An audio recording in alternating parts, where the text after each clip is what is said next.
Je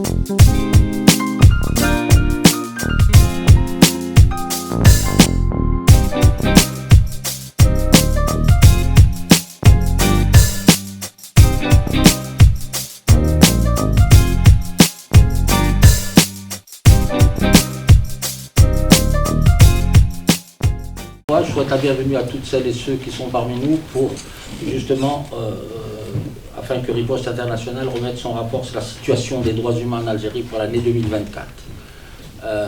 Donc, au nom du président, de tous les sociétaires, je vous souhaite la bienvenue et je passe la parole à M. Ali Djoudi, président de Riposte Internationale, afin qu'il puisse vous entretenir. Merci Sylvie. Bonjour,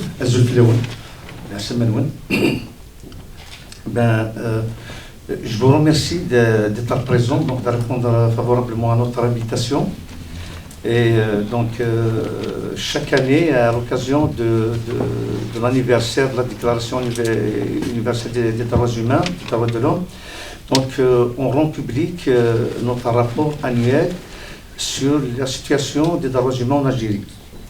Tout d'abord, je tiens à rendre hommage à nos sœurs et frères à l'intérieur du pays, qui sont en train de payer très cher le prix de leur courage, les conséquences de leur courage. Et je sais qu'ils sont malmenés. La grande majorité de nos camarades, de nos citoyens et citoyennes sont muselés, harcelés, malmenés. Donc, je rends hommage au corps des avocats, je rends hommage à ces étudiants qui résistent encore et à ces femmes qui subissent la violence d'une société masculine. C'est très important de signaler que si nous avons un petit peu une marge de manœuvre ici à l'étranger, donc en tant que diaspora, nos frères et sœurs, nos camarades à l'intérieur du pays, ils sont violentés. Soit c'est des ex-détenus, soit ils sont sous contrôle judiciaire, soit ils sont des détenus. Je rends hommage aux camarades de l'association Rage dissoute, qui a travaillé pendant 30 années. Je rends hommage aux camarades de la DDH, la Ligue algérienne pour la défense des droits de l'homme, dissoute. Je salue la création du collectif de sauvegarde de cette structure ici en France par nos amis qui sont aussi membres de Riposte Internationale. Et je salue aussi la présence de Aïssa qui est membre de cette ligue et qui est vice-président de la FIDH. Et donc, c'est important de rendre public.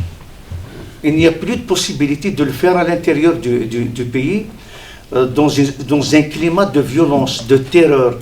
Donc, au lieu de faire la lecture de ce rapport, c'est un avant-projet. Il sera prêt le 31 décembre pour recenser toutes les exactions, le maximum, parce qu'on a commencé le travail depuis le mois de janvier. Et donc, il y a encore quelques axes qu'on doit travailler, donc c'est un brouillon. Et puis, il y a le rapport de l'année passée, qui est toujours d'actualité malheureusement. Donc, cette année, je salue aussi le travail qui a été fait par un certain nombre d'avocats, et avec aussi Zeki Hanesh, qui a coordonné, pour actualiser la liste des détenus, parce que depuis quelques années, on n'a plus la liste des détenus, et le pouvoir a toujours nié l'existence de détenus politiques en Algérie. Donc, on ne va pas faire la lecture du rapport, mais plutôt décrire la situation, et vous allez trouver le détail dans le rapport. Donc, le climat global, c'est un verrouillage total du champ politique, médiatique, audiovisuel, radiophonique, presse. Donc, un verrouillage du monde syndical, associatif, social et culturel. Une élection fermée, une élection verrouillée, à sens unique, résultat truqué, délégitimisation du président à l'instant, avant même son installation. Une répression qui touche toutes les couches de la société, citoyennes, citoyens, écrivains, journalistes, artistes, médecins, avocats, étudiants. Les étudiants, je salue le corps des étudiants de la médecine qui ont le courage, après tant d'années de violence, d'interdiction de marche, bien qu'il y ait des étudiants qui ont été arrêtés et qui sont en prison. La violence de l'État, c'est qu'elle ne donne pas d'opportunité à ces étudiants qui sont devenus médecins de travailler en Algérie, mais on les a pris en otage, on leur confisque le diplôme, on ne leur délivre pas leur diplôme de docteur. Donc, ils ont eu le courage, ils ont comment montré le chemin. Il y a aussi un problème d'interdiction d'entrer et de sortir du territoire national. Et le cas de Farid Alilet, qui n'a pas de nationalité française, une seule nationalité, algérienne, il a été empêché d'entrer dans son propre pays, sans aucune réaction de la justice, parce que la justice en Algérie n'existe pas. C'est un corps sous la direction de la police politique et du gouvernement. L'interdiction d'entrée et de sortie de plusieurs personnalités, artistes, écrivains, le cas de l'Hlou, le cas de Mohamed Tafarka qui est entré en Algérie sur ses pieds et sorti sur un chariot. Et donc, une presse de 8000 salariés, domestiqués, à sens unique, et une machine de propagande du pouvoir. Ça ne veut pas dire qu'on dévalorise la valeur de nos journalistes. L'Algérie a payé très cher sa recherche de liberté de la presse. Il y a eu plus de 110 journalistes assassinés durant la décennie noire, soit par les groupes islamiques armés, soit par le pouvoir, par les groupes déguisés armés du pouvoir. Malheureusement, à chaque tentative, à chaque essai, c'est la répression, c'est la convocation, et maintenant c'est le kidnapping, tout simplement parce qu'il n'y a plus d'arrestation. Les gens qui doivent être arrêtés légalement, ils ne sont plus arrêtés légalement, ils sont kidnappés par la police politique, par la gendarmerie, par la police, et donc ce n'est qu'une semaine après, une dizaine après, qu'on informe sa famille que finalement, non, il n'a pas été assassiné, il n'a pas été disparu, donc plutôt, Marzouk Touati a été kidnappé de Bidjaya pour qu'il s'avère qu'il était dans les locaux de la police politique à Constantine. Mira Mouknash, Kamira Itsid, ils étaient toutes kidnappés. Karim Tabou a été kidnappé. Beaucoup de militants. Mustafa Benjima a été kidnappé. Mustafa Benjima, à l'occasion, il a été empêché de nouveau de quitter le territoire. Et il a été plusieurs fois empêché de quitter le territoire. Donc des artistes, des journalistes, des artistes qui sont en train d'être étouffés par ce pouvoir, en les empêchant de produire en Algérie et en les empêchant d'organiser des spectacles, des conférences à l'extérieur du pays, notamment en France ou à Bruxelles ou au Canada. Donc un corps de journalistes de 8000 salariés qui sont... D'ailleurs, des fois, on trouve le même titre sur les 120 ou 130 journaux, organes de propagande de ce pouvoir. J'ai pris juste quelques axes pour ne pas trop m'étaler. J'ai dit la majorité des acteurs politiques sont harcelés, malmenés, sous contrôle judiciaire, détenus, et ils attendent quelque chose, soit leur arrestation, soit peut-être leur liquidation. On a vu qu'il y a eu des assassinats. On ne peut pas oublier de Bazi qui a été liquidé à Bourj Bouhararij, un avocat aussi qui a été tué à Skikda. Avec notre pensée, Mohamed Tamal, c'est le 9e anniversaire de son assassinat.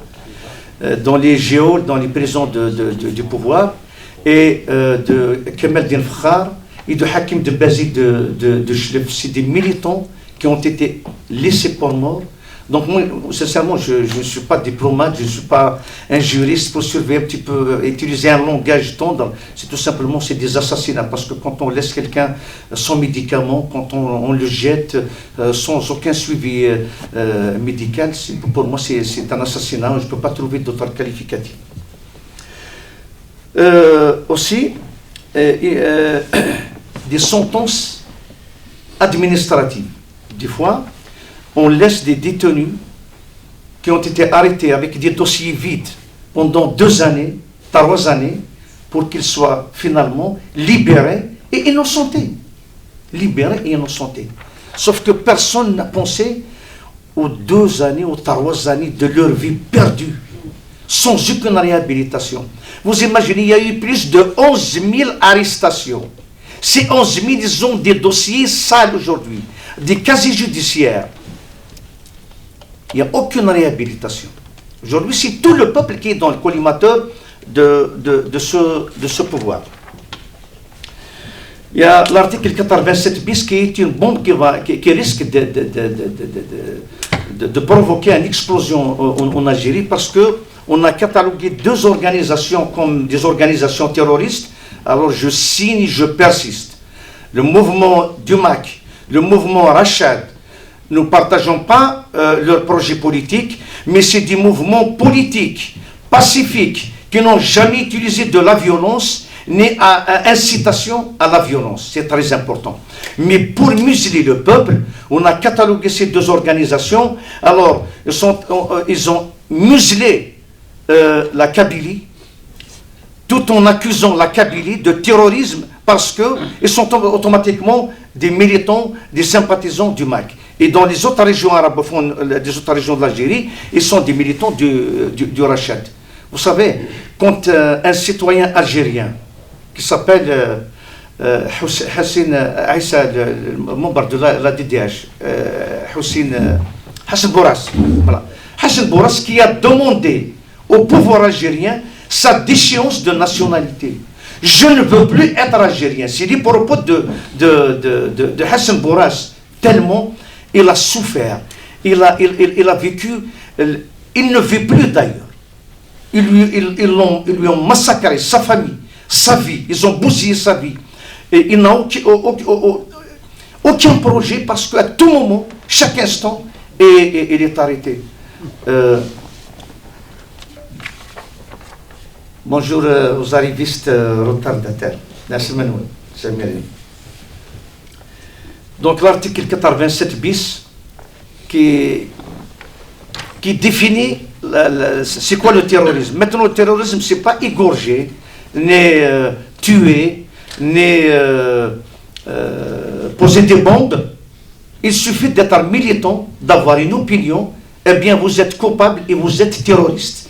C'est la vision que le pouvoir algérien a sur son peuple. Et interdiction, parce que c'est simple, je ne peux pas m'étaler sur toutes les activités, mais il suffit de dire qu'il y a interdiction de toute activité citoyenne, sauf celle parrainée par le pouvoir. On ne peut plus organiser une conférence éducative, on ne peut plus organiser une conférence politique. Une association ne peut plus organiser une activité si elle ne s'inscrit pas dans le programme, le projet du pouvoir. Tout est verrouillé, tout est fermé. Les partis politiques n'ont pas le droit d'organiser à l'intérieur même de leur propre siège des réunions. Le RCD, avec son courage, que je salue, parce que c'est l'un des rares formations politiques aujourd'hui qui résiste, il a été empêché plusieurs fois d'organiser son université d'été. Des tentatives, je salue parce qu'ils ont résisté, ils ont quand même réussi à contourner les interdictions et finalement organiser leur activité. Donc j'ai dit, une classe politique tiraillée, harcelée, malmenée, pratiquement inexistante. On a vu comment le secrétaire général du MDS, Fethi Gharras, comment il est harcelé, il est terrorisé. Lui, son épouse, que je salue aussi, Fethi Gharas, le président, l'ex-président, l'ancien président du RCD, Mohsen Blabbas, le militant Karim Tabou. Il y a des militants qui sont harcelés. On menace même leur famille. Ahmed Monsri de Tlemcen, de la Ligue, de la DDH de Tlemcen, on a harcelé, convoqué au commissariat de police son père qui dépasse 90 ans. Juste pour voir un petit peu, en quelque sorte, la violence et un pouvoir inhumain qui n'a aucune éthique. Pour la diaspora, c'est vrai qu'on cite les problèmes de nos frères et sœurs à l'intérieur du pays, mais comme l'a dit, c'est bien la phrase Reda Malik, la violence doit changer de camp. Et la violence a changé aussi de camp concernant les 5 années. Aujourd'hui, la violence, elle est même ici à la diaspora en France, au Canada, aux États-Unis. Donc, un harcèlement quotidien. Il n'y a pas un Algérien ou une Algérienne qui rentre en Algérie à l'arrivée devant la PAF qui n'a pas la peur au ventre. On peut lui reprocher quelque chose. Il a pris peut-être une photo avec Farhat Mahani quand il était secrétaire général du RCD en 1990, en 2000. Farhat était encore militant du RCD. Il n'était pas président du MAC. Eh bien, il suffit qu'un citoyen écrit une lettre anonyme et dénonce quelqu'un, et c'est suffisamment un dossier, une pièce justificative pour arrêter et interdire de sortir des centaines de militants. On a interdit des centaines de militants qui m'ont suggéré, qui n'ont pas souhaité ce qu'on cite leur nom, parce qu'ils risquent des représailles s'ils dénoncent ou s'ils racontent leur vécu. Des citoyens de Bjaïa, de Tizi Ouzou, de Boumardas, d'Alger, ont été empêchés, retenus en Algérie pendant 7 ou 8 mois. Un ami, des militants qui a l'habitude d'assister à nos réunions, il a fait une intervention à cœur ouvert. Il a besoin de la présence de son médecin à ses côtés tout au long de sa vie, du moins de ce qu'il lui reste dans ce monde. Mais il a été empêché de rentrer en France pendant 7 mois. 7 mois. Et des emprunts. Donc, refus de délivrance de passeport. Aujourd'hui, dans les consulats, nous dénonçons cette violence. On refuse au consulat de délivrer des cartes consulaires, des cartes d'identité, des passeports à des militants qui ont participé au Hirak, à des militants associatifs, à des opposants, et on leur suggère plutôt de signer un document de repentance. Comme si c'était des malfaiteurs, des terroristes, et il faut signer, voilà, donc je ne veux plus militer, je demande des excuses, alors que s'il y a quelqu'un qui doit demander des excuses à son peuple, c'est ce pouvoir, c'est son régime. Manipulation, intimidation des acteurs associatifs. Vous savez, ils sont en train d'imposer à certaines associations de changer de logo parce qu'il y a la couleur noire qui ressemble au sigle du MCB. C'est ce qu'on nous a reproché même à nous, à Riposte Internationale. C'est ce rapprochement avec le mouvement culturel berbère. Et même certains de nos amis qui ont l'habitude d'assister avec nous à ce type de rencontres sont obligés de changer le sigle parce que il fallait plus appeler association franco-kabyle, mais plutôt franco-amazigh, parce que kabyle, ça veut dire que tu es du MAC et tu es coupable. C'est ça, c'est-à-dire à réduire le rôle de la diplomatie algérienne, c'est l'harcèlement quotidien des militants. Et nous savons bien que beaucoup de militants ont été empêchés d'être enterrés en Algérie. Et je rends hommage, parce qu'il y a parmi nous des camarades de riposte et de tout le mouvement de contestation. Je citerai Boukhalifa, je citerai Lila. Boukhalifa a perdu son frère, il n'a pas assisté à son enterrement. Lila a perdu sa grande sœur, il n'a pas assisté à son enterrement. beaucoup de militants, de citoyens n'ont pas pu accompagner leurs parents durant leurs derniers jours de vie. Donc, les souffrances de la diaspora sont énormes. Je salue cette diaspora qui résiste.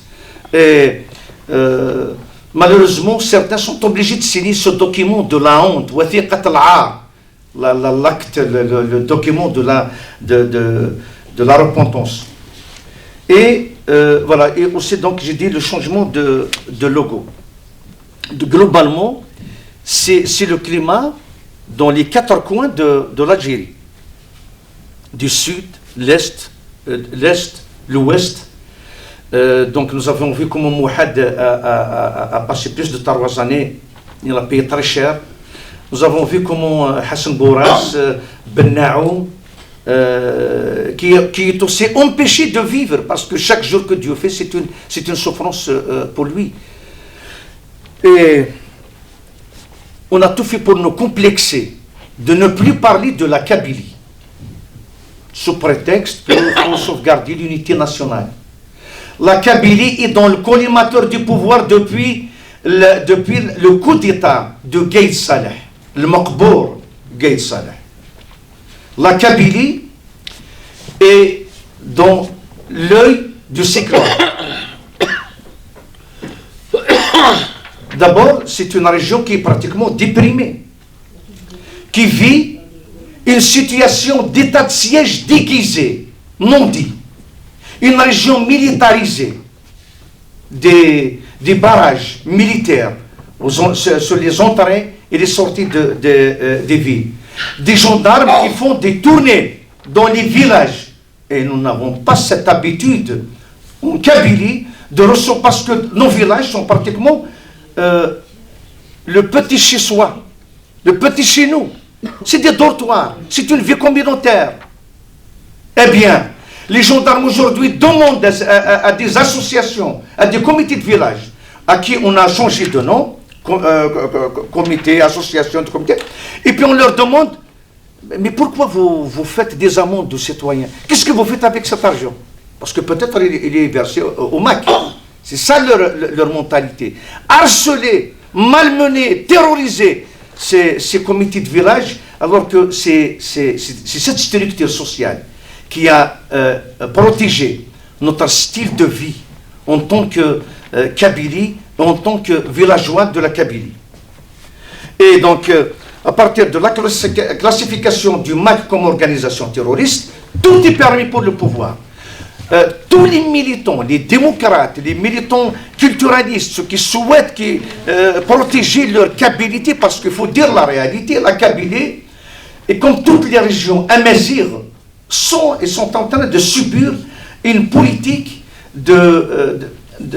c'est-à-dire d'effacement de cette identité. S'il y a d'autres régions qui le font plus ou moins, mais la Kabylie est jalouse de sa spécificité. La Kabylie veut vivre kabyle, garder son style de vie, ne veut pas voir sa langue s'évaporer. Eh bien, aujourd'hui, tous qui luttent pour cette Kabylie, pour l'amazérité, pour notre projet de société, eh bien, ils sont dans l'œil du cyclone. Soit ils sont des anciens détenus, Tahar Khouaz, Hamou Boumdiane, Bouaziz, Mira Mouknash qui est en prison, Kamir Aïtsid qui est en train de subir encore. Hein. Il a été libéré, mais chaque 15-20 jours, il est convoqué à la gendarmerie. Même après sa libération, il a passé une nuit au commissariat de police de Sidi Mohamed. Eh bien, ils sont en train de tout verrouiller.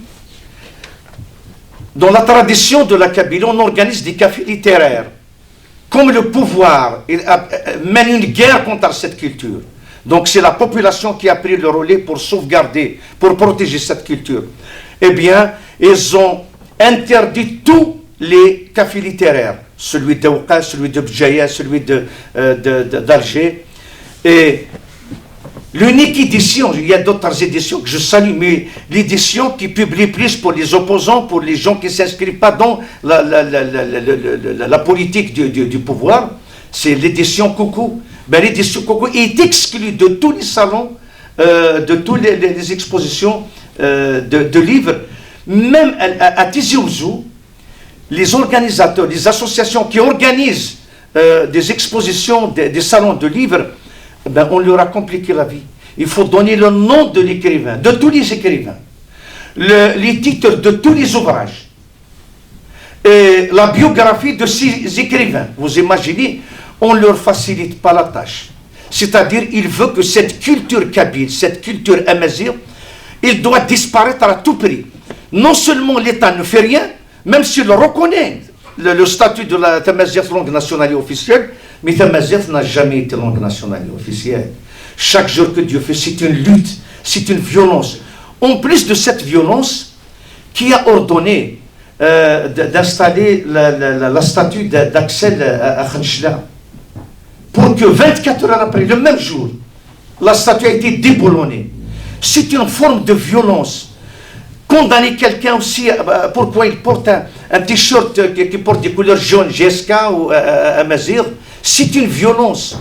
Les chaînes de télévision, c'est une machine de propagande, d'islamisation de la société kabyle et d'arabisation de la société kabyle. D'ailleurs, l'association Iqra le fait bien. Donc, c'est les mosquées et, à la télé, et dans les maisons, c'est les chaînes de télévision. Donc, ils n'ont laissé aucune issue, aucune fenêtre d'expression, de liberté. Alors que, vous savez, jamais, même en temps de parti unique, un 20 avril passe sans être célébré. J'étais enseignant le 20 avril, je n'enseigne plus. C'est des activités durant 2 jours. Eh bien, en temps de Gueïsar et de Tebboune, on a interdit aux Kabyles de marcher, de célébrer le 20 avril. C'est pour la première fois depuis 40 ans que les Kabyles et les Amazirs n'ont pas célébré. Donc, pour imaginer le degré de violence de ce pouvoir, de ce régime. Et donc, l'interdiction des bibliothèques, nous avons vu comment Madame Dominique Martin, une écrivaine française, quand elle s'est déplacée sur Alger, ils l'ont laissé, ils l'ont toléré. Il a organisé une conférence à Alger. Mais quand c'était à Bidjaya, Madame Dominique Martin et son époux ont été arrêtés, Arsket Larbi a été arrêté, le propriétaire de la bibliothèque il a été arrêté, et tous les gens qui étaient là, ils étaient arrêtés. C'est-à-dire, tolérance zéro. Aucune action culturelle, politique, associative, sociale en Kabylie.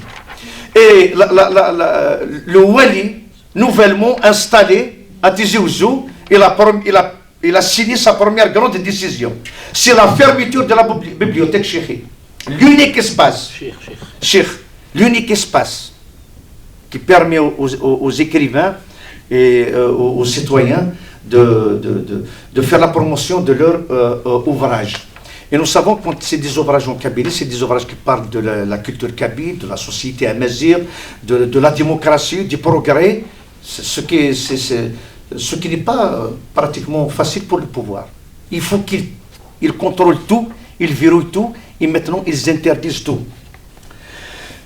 Et donc,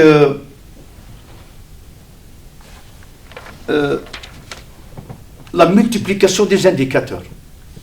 Comme si la police et la gendarmerie ne suffisent plus, c'est la multiplication dans une seule commune, Daïra, petite Daïra, il y a 317 indicateurs. C'est un gars de la sécurité qui a informé son genre, donc attention.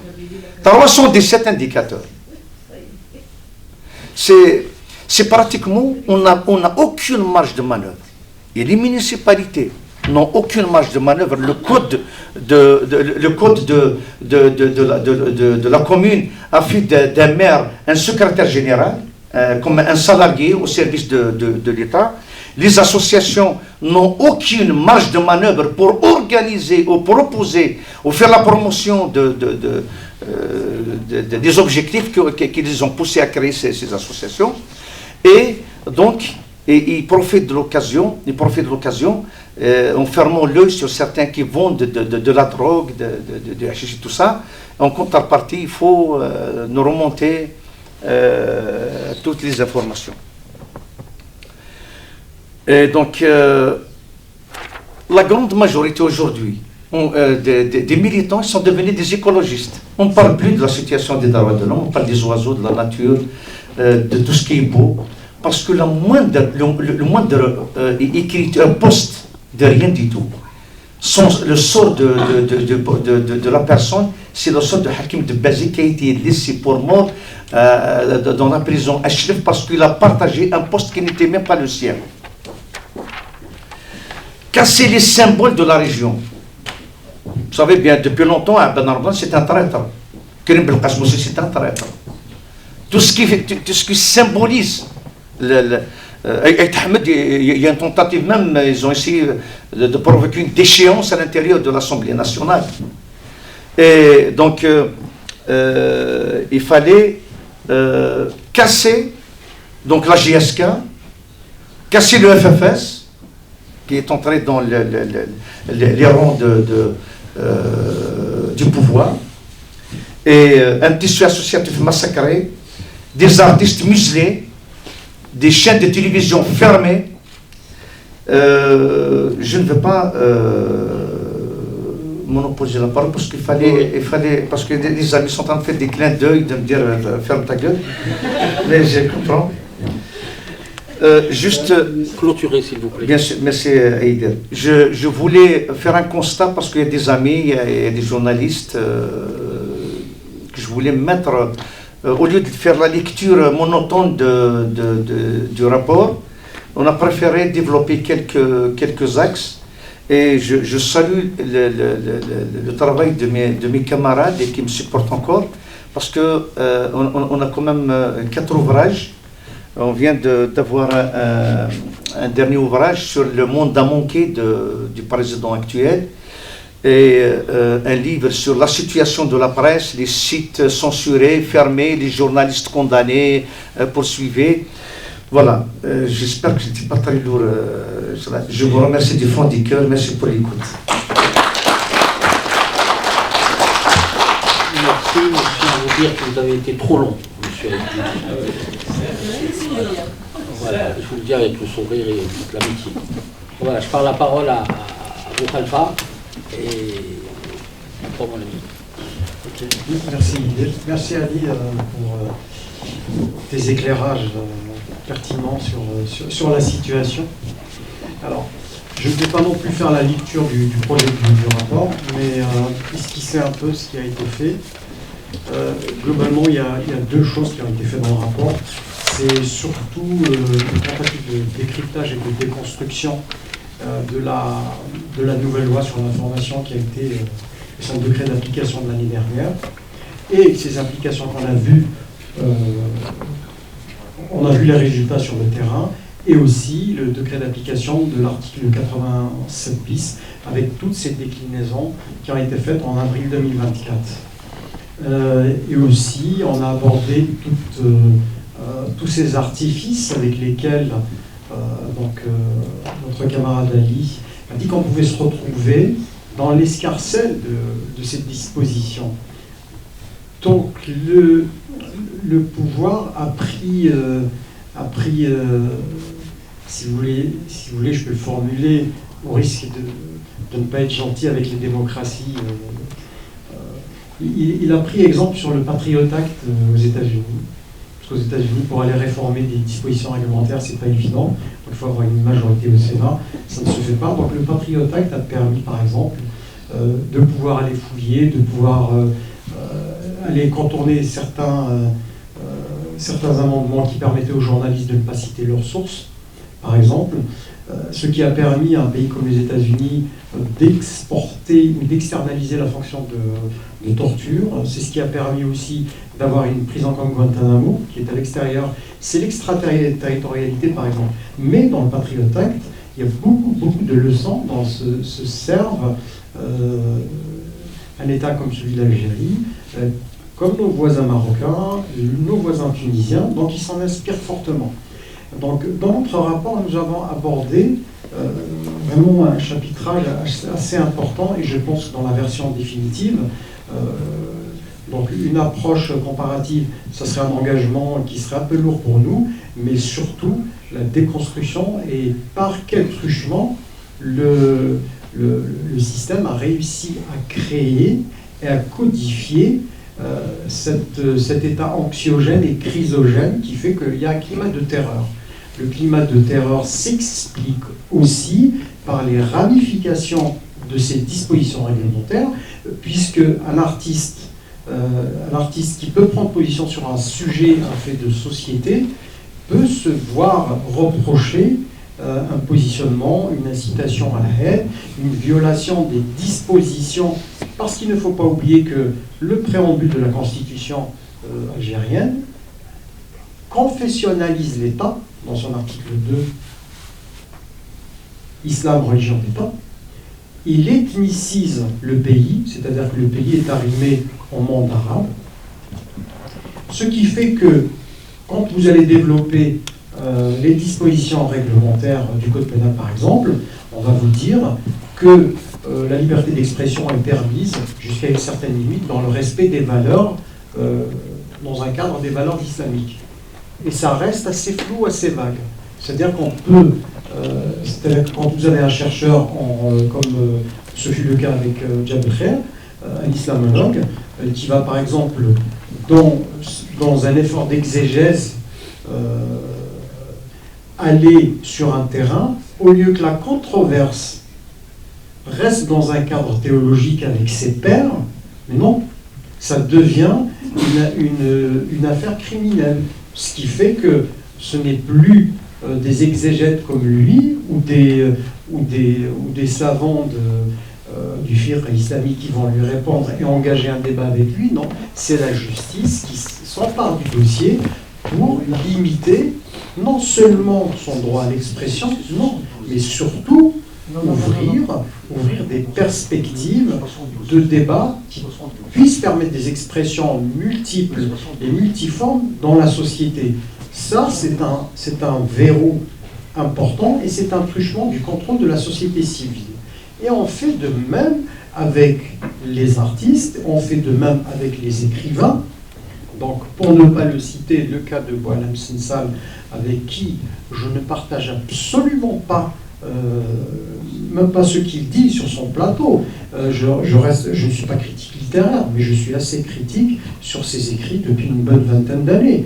Mais je pense que la réponse qui doit être portée, elle aurait pu être portée par la société civile elle-même, si cette société civile n'était pas bâillonnée. On aurait eu des courants, on aurait eu des écrivains, on aurait eu des journalistes qui auront déconstruit son discours. Mais on n'aurait pas eu besoin d'avoir recours à un artifice juridique pour pouvoir l'arrêter. Donc ce que ça fait aujourd'hui, tout simplement, c'est que ça décrédibilise même ces actions. Donc on se retrouve aussi avec un double message de fond. L'État, et nous nous inscrivons en faux contre cela au titre de citoyens que nous sommes et au titre des militants des droits humains, l'État n'est pas dépositaire du sentiment patriotique. Ça, c'est un fait. La société, à travers ses organisations, à travers ses courants de pensée politique, elle est dépositrice du sentiment patriotique. Oui, l'armée nationale populaire n'est pas dépositrice du sentiment patriotique, encore une fois. Donc, vous imaginez un peu toute cette construction administrative et ces dispositions réglementaires, comment elles participent à un verrouillage minutieux de la société, qui fait que le régime s'accapare les symboliques du pays, la mémoire du pays, et il a tenté, de par le passé, de fonder sa légitimité là-dessus. Puis, dans le rapport, nous avons aussi abordé la récurrence et les nouvelles formes de harcèlement qui ont radicalement évolué depuis 2022.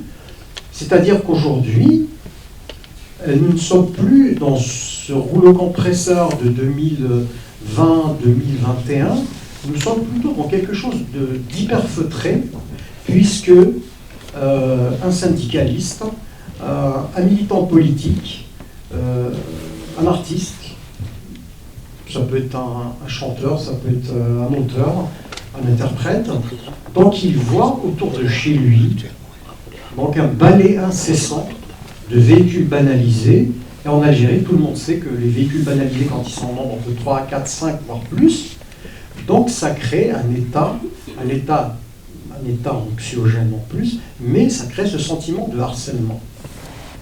Et nous avons recensé aussi l'État qui viole ses propres dispositions, d'une, sur les arrestations, qui ne respectent pas les horaires légaux d'interpellation, les conditions dans lesquelles sont opérées ces interpellations, puisque notre ami Ali a rappelé que ça s'apparente plus à du kidnapping, donc il faut frapper l'imaginaire. Il faut le frapper de la manière la plus négative possible. Donc cela même, sur lequel l'Algérie a été plusieurs fois rappelée par des institutions internationales, et ce qui a fait aussi l'objet d'un certain nombre de questions qui ont été directement posées aux représentants d'Algérie durant l'examen périodique universel dont elle a fait l'objet. Et il serait utile, à mon avis, qu'un certain nombre de nos concitoyens puissent quand même voir quelles ont été les recommandations qui ont été faites à l'Algérie sur cette période-là, et sur les engagements que l'Algérie a répondu favorablement. Et on sait pertinemment que, ne serait-ce que sur 2023-2024, elles n'ont pas été déjà respectées. Au contraire, elles ont été encore... on est vraiment passé sur le plan institutionnel d'un État autoritaire, on est passé à une dictature. Je pèse mes mots, et c'est extrêmement important, puisque nous sommes dans un verrouillage multiforme et à visage multiple.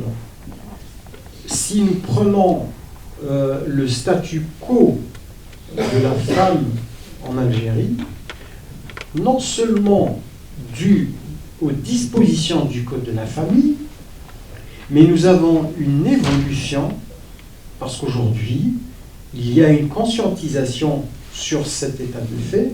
Le nombre de féminicides entre 2023 et 2024 est largement au-dessus des 250. Il faut le dire. Les dispositions réglementaires font d'une femme une éternelle mineure, puisque une femme qui est en âge de se marier, qui travaille, qui est complètement autonome sur le plan économique et financier, ne peut pas décider de son futur si, entre guillemets, son tuteur, si elle n'a pas de tuteur, donc elle est éternellement mineure. Et ça, comme je vous ai dit, découle du double effet du préambule de la Constitution, et d'ailleurs c'est à juste titre que des militantes et des militants, non seulement féministes, mais qui considèrent qu'aujourd'hui, le Code de la famille n'a pas lieu d'être pour un certain nombre de raisons. D'abord pour une question éminemment démocratique, d'une part, et d'autre part, c'est une question dans la discrimination fait non seulement de la femme un éternel mineur, mais aussi une potentielle victime de tout ce qui peut découler d'un divorce, avec tous les aléas que l'on connaît. Voilà, la première et la seule grande perdante quand il y a ce genre de situation, c'est toujours la femme qui se retrouve avec une ribambelle d'enfants.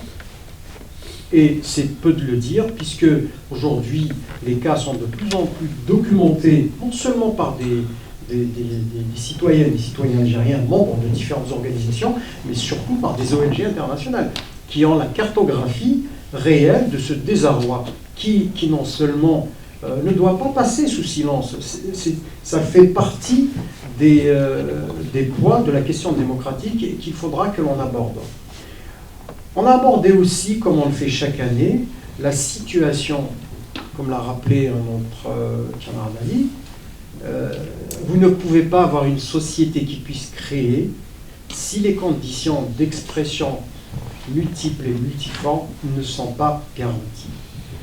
Quand vous réduisez, je dis bien quand vous réduisez les espaces de liberté de création et d'expression uniquement à ceux qui sont voués à louer le régime, et surtout à ne pas le contredire, pour ne pas l'offenser.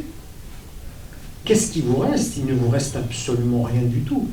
Jusqu'à 2017, on avait encore des festivals comme celui de Racontar qui s'organisaient sans un centime de subvention de la part de l'État, puisqu'il était entièrement assuré par ses promoteurs.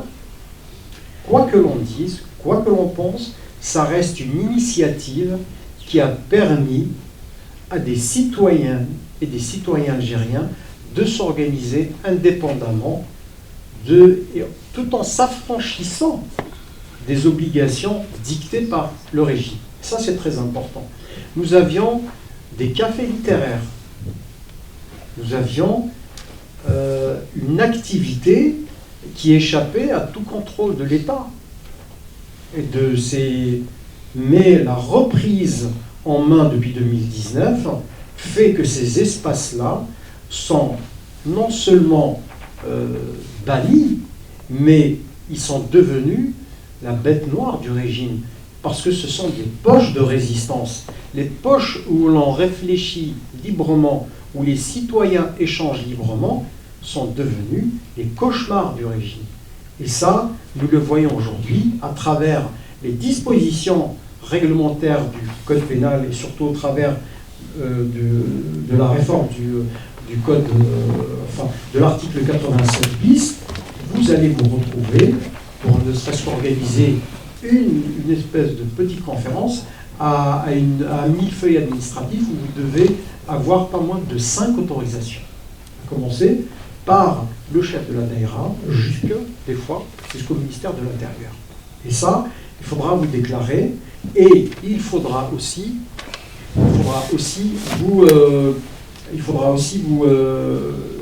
que vous respectiez ce sur quoi vous êtes engagé. Donc, c'est-à-dire que si on vous autorise, il faudra que vous puissiez parler uniquement de ce que vous avez fait dans les déclarations administratives. Voilà. Et il y a aussi le phénomène des restrictions de la circulation. Ça, c'est un fait depuis 2022. Et comme l'a souligné notre camarade Ali, le chantage à la rentrée ou à la sortie. C'est-à-dire que vous devez vous engager, vous désengager de votre conception de l'État, de la question démocratique. Vous devez en somme vous parjurer vous-même, renoncer à vos convictions pour pouvoir circuler. C'est inimaginable. Voilà. On vous annonce notre détenu de la fin sur le territoire national. Oui, alors, je vous rajoute une information qui vaut un pesant d'or, malheureusement. Donc, on nous signale qu'il y a 23 détenus sur l'ensemble du territoire qui sont en grève de la faim. Donc, je vous laisse imaginer. Nous sommes engagés à un moment donné on a commencé à les faire. Je ne sais pas si on aura la possibilité sur ce rapport-là. Donc on voulait quand même ouvrir un volet sur l'univers carcéral algérien, qui reste quand même qui reste l'un des plus féroces. Et juste pour information, en 2008, dans la loi dans le cadre qui a associé l'Union européenne et l'Algérie, en 2008, il y avait une enveloppe qui a été allouée par la Commission européenne pour que l'Algérie modernise ses espaces carcéraux, pour vous dire. Donc aujourd'hui, c'est bien qu'il y ait une levée de bouclier quand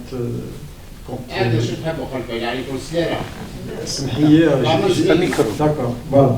Juste pour vous dire que c'est bien d'avoir une voix d'Orphée et d'être gêné quand la Commission européenne ou le Parlement européen réagit ou condamne l'Algérie dans ce qu'elle fait. Cela est essentiellement du droit de ce Parlement, puisque au titre de l'article numéro 10, qui lie la convention signée entre l'Algérie et l'Union européenne, c'est que l'Union européenne puisse interpeller l'Algérie sur la situation des droits humains.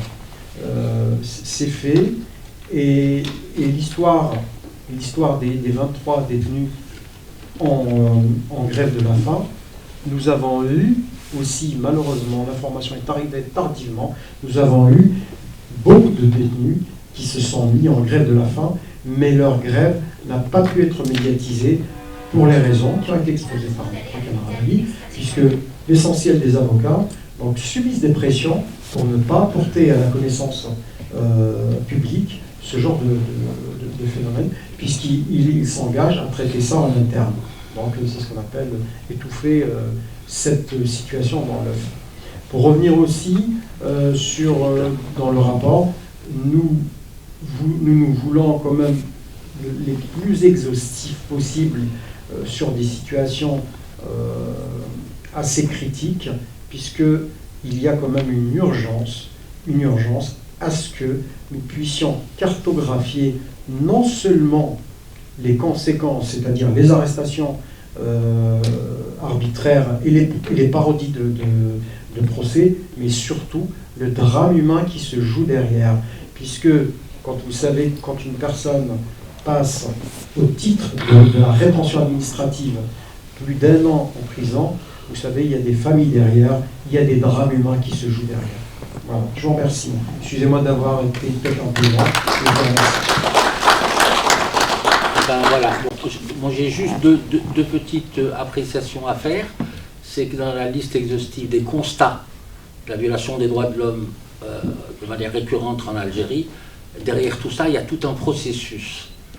Ce processus commence déjà par la loi scélérate, plus connue sous le nom de la 87 bis, qui acte, les camarades l'ont dit, l'extinction de la vie publique, de la vie politique, de la vie académique et de la vie associative. Ce qui peut paraître, j'allais dire, relativement pas très important, mais ce qu'il y a derrière aussi, sur la révision de la Constitution du mois de novembre.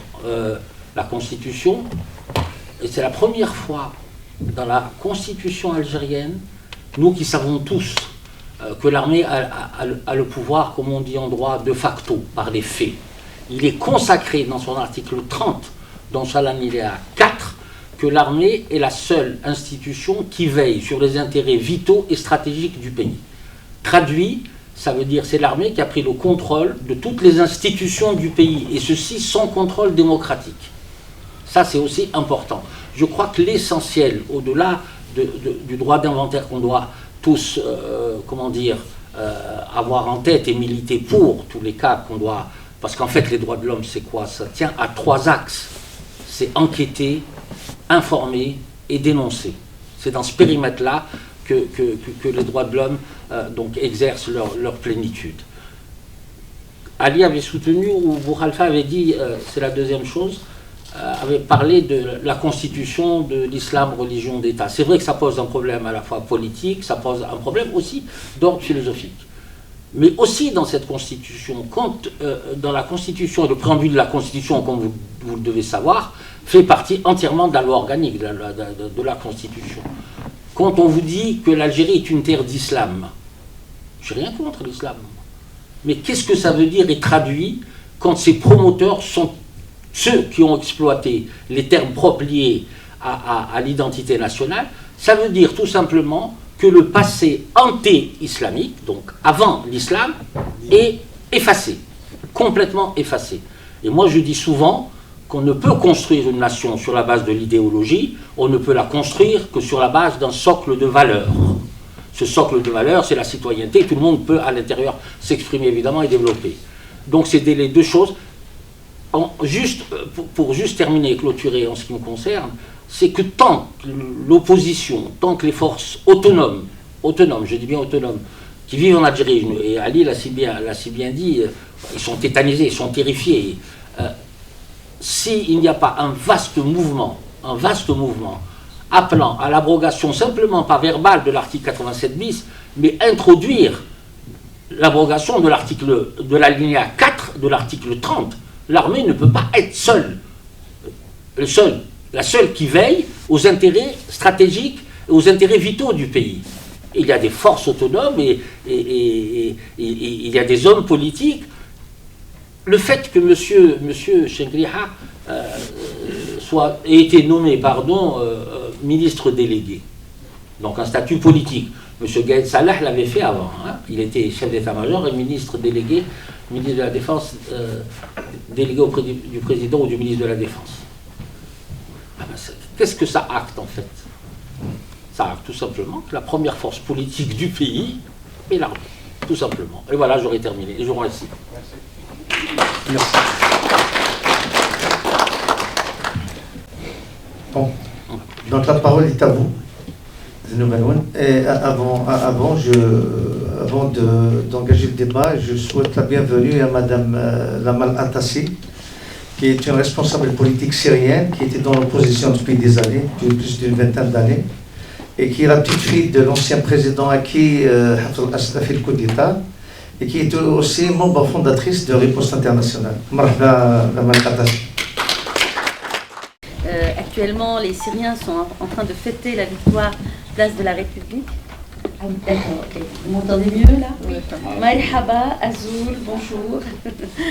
Voilà. Je voudrais vous dire qu'en ce moment même, les Syriens sont en train de fêter la victoire place de la République.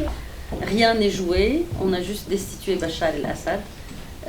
On ne sait pas où on va, mais on est très optimiste et on voudrait le rester.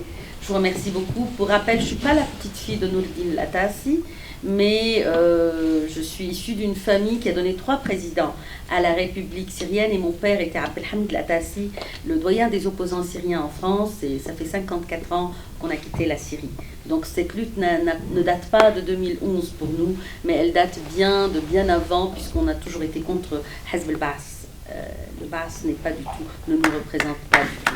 C'est-à-dire avec les idées. Je vous remercie beaucoup et je vous souhaite vraiment que du bien pour l'Algérie, mon second pays de cœur puisque j'ai vécu en Algérie et j'aime beaucoup ce pays et je ne lui souhaite que du bien, vraiment que du bien. La lutte ne fait que commencer pour les Syriens. Je vous demande de nous soutenir. Ça fait longtemps que voilà. ça commence. Oui, non, mais maintenant elle recommence. Là, c'est la nouvelle libération. Au niveau des droits humains, on a beaucoup lutté. Mais maintenant, c'est-à-dire c'est une première libération, c'est une indépendance si vous voulez. C'est une deuxième indépendance pour la Syrie, mais cette indépendance n'est pas totalement acquise. Nous sommes encore victimes d'ingérence. Nous sommes encore, certains pays, et je ne veux pas nommer, ne nous considèrent pas comme des colonisés, nous prennent encore pour des anciennes colonies, et c'est malheureux. Merci beaucoup. Solidarité avec les détenus d'opinion, mais surtout avec leurs familles. C'est important. Et ma solidarité avec l'un des présidents des symboles de la Kabylie, Cherif Mellel. Et je demande des excuses à Mme Nassera Ditour parce que c'est ensemble qu'on a organisé cet événement. J'ai monopolisé parce qu'elle n'a pas voulu être à côté. Donc, tant pis pour elle. Et donc, vous savez qu'officiellement l'État algérien a reconnu 8000 disparus. Mais Ali Yahya Nour et Hossein Ahmed ont toujours réclamé 23 000 disparus. À ce jour, il n'y a ni enquête, ni justice pour ces disparus. Et je salue aussi le courage de Mme Nassera Ditour, qui est aussi une maman d'un jeune disparu depuis 27 ans, et qui mène ce combat, et qui est aussi notre combat. Nassera Ditour est membre de notre ONG, Riposte Internationale. On a entamé ensemble les missions de plaidoyer, toutes les actions, même cette rencontre, même ce rapport. Donc je me solidarise avec les familles des disparus. Et je suis très heureux parce que Nassera Ditour est encore là. Et le dossier des disparus ne va pas disparaître avec cette facilité parce que le pouvoir fait tout pour faire oublier cette séquence de l'histoire. C'est la raison de la dissolution de Raj, de la DDH, de la fermeture de Liberté. C'est justement cette culture de l'oubli pour esquiver, pour éviter les poursuites. Voilà, je vous remercie. Quel lien on peut, vous dire aussi, quel lien on peut faire avec ce qui se passe actuellement, ce qui vient de se passer en Syrie? Vous disiez, madame, un recommencement, un éternel recommencement. Il y a un lien en tout cas sur les luttes en Algérie, 88, 2001, 2014, 2019. Depuis 2019, ça s'est plutôt assagi dans les mouvements, pas dans les pensées et dans les mœurs. Certains Algériens ont réagi sur les réseaux sociaux, notamment peut-être en se disant pourquoi pas nous demain après ce qui vient de se passer, mais peut-on faire un rapport? C'est pas les mêmes pouvoirs, c'est pas les mêmes États. 54 ans de dictature pour Bachar el-Assad, c'est une famille, un empire. Le pouvoir algérien, je crois que tout le monde est au courant de son fonctionnement, hein, malgré les différents chefs d'État, les différents gouvernements, mais le peuple en tout cas est sorti par millions pour demander un changement de système. Donc le souhait est toujours là. Peut-on faire le lien entre ces différentes révolutions et puis quel message d'espoir qu'on puisse donner au peuple algérien? Merci. La difficulté dans ces approches comparatives, c'est que sur le champ anthropologique, on est quand même dans deux environnements qui sont différents. Mais par contre... Deux histoires différentes. Oui, bien sûr, des trajectoires historiques qui sont assez différentes. Mais il y a un ouvrage qui risque d'être un peu indigeste pour certains, mais je le recommande. Ça m'a pris un peu de temps pour le lire. C'est la thèse soutenue par Ferrucine Ahmed sur l'afrofascisme. Nous avons aussi des chercheurs qui ont travaillé sur le Proche et Moyen-Orient au lendemain de ce qu'il est convenu d'appeler la fin des mandats britanniques et français. On s'est retrouvés. Alors, vous allez quand même constater que les seuls pays où il y a des frontières qui sont des lignes droites, c'est le continent africain et le Moyen-Orient. Parce que ces frontières ne respectent pas les frontières anthropologiques, comme c'est le cas en Europe. En Europe, quand vous allez survoler, vous allez voir les cartes géographiques, vous allez trouver des lignes qui sont sinueuses, mais qui tiennent compte aussi d'une certaine réalité anthropologique. Ce qui fait qu'au lendemain des phénomènes de décolonisation, que ce soit en Afrique ou au Moyen-Orient, les fins des mandats, nous avons cette triste réalité qui fait qu'on se retrouve avec des familles qui ont été séparées, pas parce que vous avez des gens qui sont retrouvés dans des bureaux à Londres ou en France, ou au lendemain de la fin de la Deuxième Guerre mondiale. De la Première Guerre mondiale, quand on a dépecé l'Empire ottoman, des familles entières, des tribus entières qui ont une appartenance, qui ont une origine commune, qui ont un ancêtre commun, se retrouvent parfois dans 3 pays différents. Donc si vous voulez, ça apporte déjà un éclairage sur les instabilités qui sont assez importants à voir. Donc il y a un concept qui est non seulement un mot, mais qui n'est pas du tout péjoratif. Vous avez l'Irak aussi qui a souffert de cette configuration anthropologique. Donc on le dit, je vais le dire en arabe, on appelle ça la Hacha'iliya, donc la Shira. Donc vous avez des pouvoirs locaux qui ont été instrumentalisés par les Britanniques et les Français. Donc là, aujourd'hui, pour répondre à ta question, ce que vivent ces sociétés et les nôtres, quelque part, ont une origine commune, puisque leur destin a été scellé depuis plus d'un siècle par des décisions administratives et non pas, si vous voulez, ces frontières-là ne renvoient pas à des frontières réelles qui puissent garantir une cohésion et un sentiment d'appartenance. Et les États qui sont nés en post-indépendance ont été des États qui n'ont pas su fédérer, puisque ça reste quand même des États qui ne sont pas des dictatures à proprement dites, elles le sont devenues par la suite, mais c'est des configurations autoritaires. Donc aujourd'hui, ça donne ce résultat. Merci. Je ne vais pas développer parce que ça va être trop long, donc je préfère pas développer parce qu'il y a toute une histoire, c'est 2 trajectoires historiques différentes, c'est des processus historiques différents. Il y a aussi ce qu'on appelle la Palestine mandataire. Je crois que les problèmes viennent de là aussi, au-delà de Balfour, etc. Les accords de Sykes-Picot. Le cas de la Syrie, C'est un problème géopolitique très très important. Et moi je l'avais souligné déjà dans, je crois que c'était aux universités d'été de Riposte, où j'ai dit l'essentiel va se jouer là-bas aussi. Et notre amie qui était là, elle a dit c'est un phénomène d'indépendance, mais qu'est-ce qu'il y a à construire derrière? Je vais vous donner simplement une analogie, monsieur Kassi.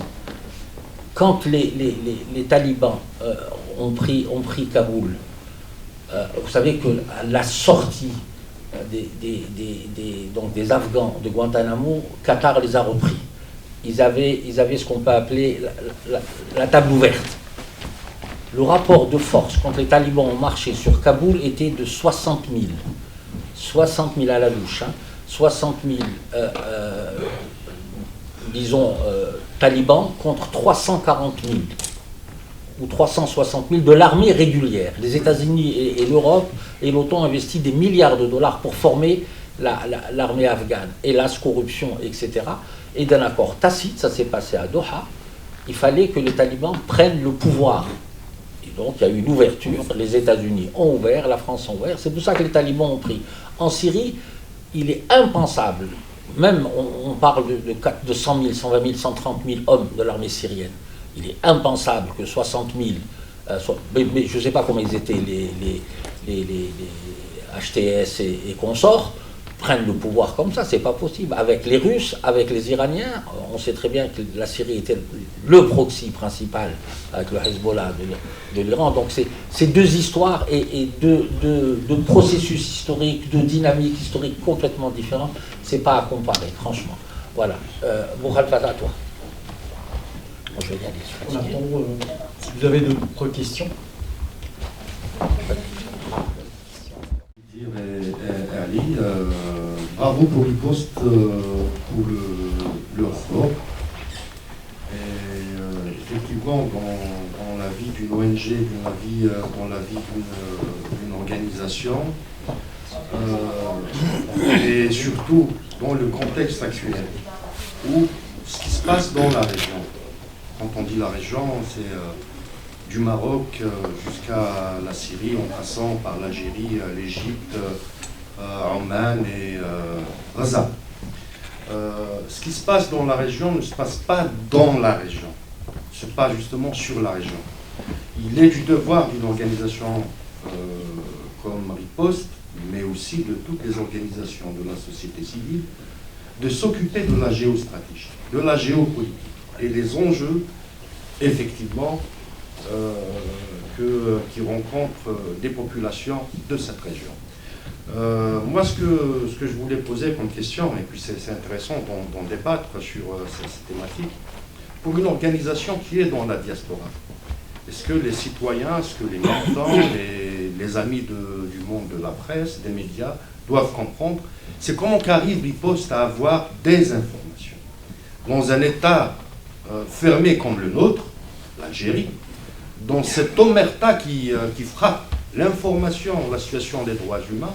C'est très difficile, dirait l'autre, pour une organisation basée dans la diaspora, basée ailleurs que dans le territoire national. Comment arrivez-vous à avoir des informations? Est-ce qu'il y a vérification d'informations? Comment se fait la documentation? C'est un travail énorme, très important. Et la question, c'est pas de révéler les sources, c'est pas ça. Non, mais comment t'arrives, Riposte, à avoir des informations, des grilles, à instaurer des grilles d'analyse et effectivement à rester en contact avec tous les animateurs, les activistes de l'autre rive de la Méditerranée. Merci. Nous avons un site. Merci à Issa d'aborder ce sujet. Croyez-moi que ce n'est pas facile de composer actuellement, enfin plutôt pour les militants de l'intérieur, c'est pas facile pour eux de composer avec nous. Je vous assure qu'il y a certains militants d'une renommée qui m'ont demandé de ne plus leur envoyer nos rapports ni un mail de réponse, même de ma boîte personnelle. Je comprends à quel point ils sont harcelés, les messages sont interceptés, Mais on a toujours réussi, parce que heureusement qu'il y a ces femmes et ces hommes dignes, courageux, qui composent avec nous. Nous travaillons avec des avocats, nous travaillons avec des militants, des militantes, et donc qui nous alimentent régulièrement par des informations. Si vous avez remarqué que notre site rapporte chaque jour 4 à 5 informations quotidiennement. Voilà. Et donc, c'est vrai que ce n'est pas facile. Des fois, on est obligé de vérifier une information plusieurs fois. Et des fois, ça arrive quand il y a une violence. Il y a des périodes où les gens te demandent de ne pas les contacter. Mais heureusement, je salue le courage de nos amis, de nos camarades, des avocates et avocats, voilà, de contribuer à ce travail d'information et de sensibilisation. Voilà, je pense que j'ai répondu, même si avec une langue de bois. Merci, Aïssa. Rapidement après. Oui, la question d'Aïssa est assez pertinente. Alors, c'est juste une charte, c'est le recoupement de l'information, parce que l'information n'est jamais neutre. Donc, nous, pour ne pas vous dire, c'est pas pour faire les vieux de la vieille, donc se faire intoxiquer dans ce contexte et dans ce cadre-là est quelque chose de relativement aisé et facile, mais par-dessus tout, c'est un rapport de confiance qui se construit sur du long terme avec des personnes qui prennent énormément de risques et qui en continuent à en prendre même dans un contexte autoritaire où la surveillance est accrue. Bon, c'est un secret de polichinelle. L'Algérie a investi de l'argent, non pas pour construire des universités ni des centres de recherche, et encore moins investir dans des hôpitaux. Non, elle a investi dans l'acquisition de la technologie de surveillance de ses citoyens, donc auprès des pays peu recommandables, et que officiellement elle n'a pas de relations diplomatiques avec elle. Fin de citation, je ne vais pas m'alourdir là-dessus. Les chargés de plaidoyer de riposte exploitaient justement ce rapport. Est-ce que c'est en direction des organisations internationales, des institutions européennes, onusiennes, est-ce qu'on dit en direction même du gouvernement algérien? Pourquoi pas? Parce qu'un rapport, c'est aussi un travail de plaidoyer. Comment on compte tous ensemble exploiter justement ce rapport? Nos rapports, et c'est ça le plus important, c'est que nous travaillons dans la transparence. Et merci encore à Aïssa. Nos rapports ils sont destinés d'abord au large public, à nos camarades, à ceux qui nous suivent, aux militants, aux citoyens. Donc il est sur le site de Riposte, il y a un journal marocain Amatal, il y a le journal Matin, il y a ADN News, il y a plusieurs journaux, une fois c'était Jeune Afrique, il y a plusieurs fois que des journaux qui ont relayé l'information. Et donc, mais il est destiné au Commissariat des droits de l'homme. Il est destiné au Parlement européen. Il est destiné à toutes les organisations partenaires de riposte. Et cette année, il sera adressé au pouvoir algérien. Nous allons l'envoyer et à l'ambassade et à la présidence de l'Algérie. Et bien sûr, il sera rendu public. Je vous remercie. Pour mesurer l'impact d'une action, ce n'est pas un impact immédiat, mais tout simplement pour dire que tout notre engagement, c'était de consigner, à la fois pour l'instant présent, l'ensemble des exactions, et aussi de les consigner pour l'histoire.